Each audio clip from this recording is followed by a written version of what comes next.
ಕಲಬುರಗಿಯಲ್ಲಿ 93 ವರ್ಷದ ಅಜ್ಜಿಗೆ ವರದಕ್ಷಿಣೆ ಕೇಸ್ನಲ್ಲಿ ಜೀವಾವಧಿ ಶಿಕ್ಷೆ ಆಗಿದೆ.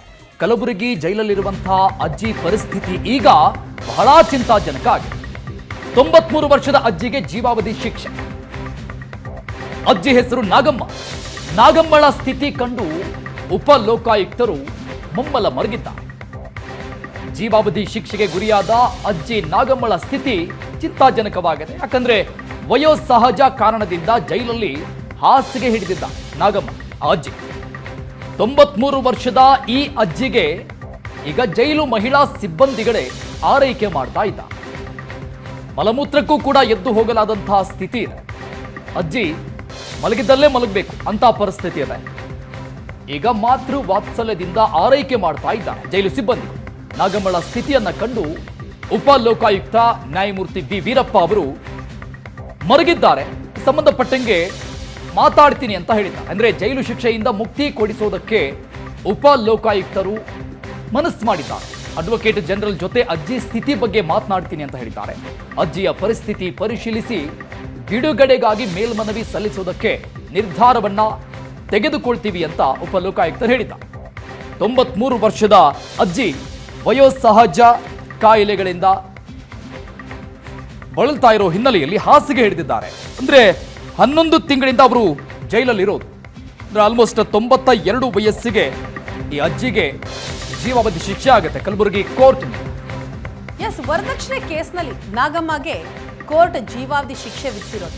ಕಳೆದ ಡಿಸೆಂಬರ್ 23ರಂದು ಕಲಬುರಗಿ ಜಿಲ್ಲಾ ಕೋರ್ಟ್ನಿಂದ ಶಿಕ್ಷೆಯಾಗಿದೆ. ಜೇವರ್ಗಿ ನಿವಾಸಿ ನಾಗಮ್ಮಗೆ ವರದಕ್ಷಿಣೆ ಕೇಸ್ನಲ್ಲಿ ಜೈಲು ಶಿಕ್ಷೆ ಆದಂಥದ್ದು. ಕಲಬುರಗಿ ಜೈಲಿನಲ್ಲಿ ಶಿಕ್ಷೆ ಅನುಭವಿಸ್ತಾ ಇದ್ದಾರೆ ಅಜ್ಜಿ ನಾಗಮ್ಮ.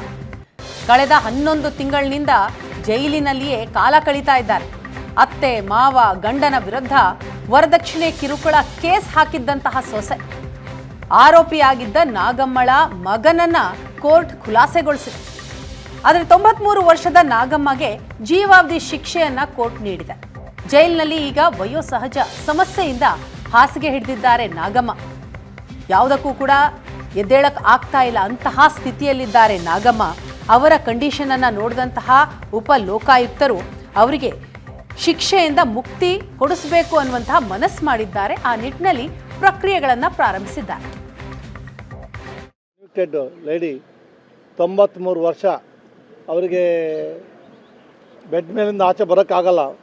ಎಲ್ಲ ಪೈಪಲ್ಲೇ ಮಾಡಿ ಎಲ್ಲ ಪೈಪ್ ಇದು ಮಾಡಿದ್ದಾರೆ. ಯೂರಿನ್ನು ಟಾಯ್ಲೆಟ್ ಎಲ್ಲ ಇದರಲ್ಲೇ ಮಾಡ್ತಾಯಿದ್ದಾರೆ.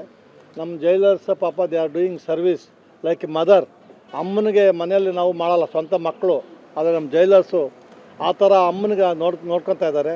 ಅದ್ರಲ್ಲಿ ನೋಡಿದ ಮೇಲೆ ನಾನು ರಿಕ್ವೆಸ್ಟೆಡ್ ಅವರ ಸೂಪ್ರಿಡೆಂಟ್, ಜೈಲ್ ಸೂಪ್ರಿಡೆಂಟು, ನಮ್ಮ district legal service authority member secretary ಅದೆಲ್ಲ ಮೆಡಿಕಲ್ ಸರ್ಟಿಫಿಕೇಟ್ ತೊಗೊಂಡು ಫೋಟೋಸ್ ತೊಗೊಂಡು ಅದನ್ನು ಕಳಿಸಿ ಅಂತ ನಾನು ನಿಮ್ಮ ಮುಂದೆ ನಮ್ಮ ರಿಜಿಸ್ಟ್ರಾರ್ ಜನರಲ್ ಸುಪ್ರೀಂ ಕೋರ್ಟಲ್ಲಿ ಮಾತಾಡಿದ್ದೀನಿ. ನನಗೂ ಒಂದು ಕಾಪಿ ಕಳಿಸಿ ಅಂತ ಹೇಳಿದೆ. ನಾನು ಕಳಿಸಿ ಸುಪ್ರೀಂ ಕೋರ್ಟಿಗೆ ಈ ಥರ ಇದೆ, ಒಚ್ಚಿಲಿ ಆನ್ ಡೆತ್, ಅವರು ಬೆಡ್ ಮೇಲೆ ಇದ್ದಾರೆ, ಆಚೆ ಹೋದ್ರು ನೋಡೋರು ಇದಾರಲ್ಲ ಗೊತ್ತಿಲ್ಲ, ಯಾರೋ ಬಂದು ಹೋಗ್ತಾರಂತೆ ಅವರು. ಅಂಥವ್ರಿಗೆಲ್ಲ ನಾವು ನೋಡೋಕ್ಕೆ ಒಂದು ಅವಕಾಶ ಸಿಗುತ್ತೆ ಅವರಿಗೆ.